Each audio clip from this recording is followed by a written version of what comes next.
आजचे दिवस बोगस गेलेले, बोगस गेले. पोरांनो, प्रेयसी म्हणजे काय रे?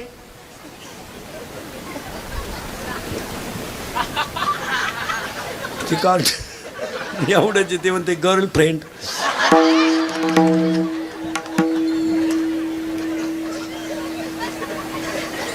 कळलं होतं का आपल्याला काही? अरे आमच्या वेळेस शाळेत 7वी पर्यंत पाटी होती.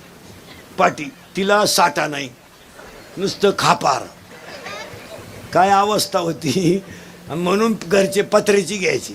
ती पत्र्याची पाटी अशी नमुना होती, थुका लावल्याशिवाय उठत नव्हती ती. मग आपण लिहायचंच बंद केलं, पेन्शडी खायला सुरुवात केली. आपल्या वेळेस दप्तराची पिशी म्हणजे खताची गोण, आणि तिथं काय दप्तर होतं का? कवठं, बोर, चिचा. शाळा जर सुटली ना, दोन्ही हात गुतील, एक दप्तराला आणि एक चड्डीला. हा सोडावा का हा धरावा? मध्ये का काय आपल्याला कमराला पट्टे नव्हते, करगुट्याला लाकूड. भूक लागली का आट्टा चढवायचा, जेवला का आट्टा उतरायचा. अंडरपॅन्ट तर 9वी पोत नाही, अख्खा मोकळा कार्यक्रम 9वी पर्यंत. जाऊ द्या महाराज, आपल्या घरात गरिबी होती, पण आपले आईबाप देव होते, आपल्याला चांगलं शिकवलं.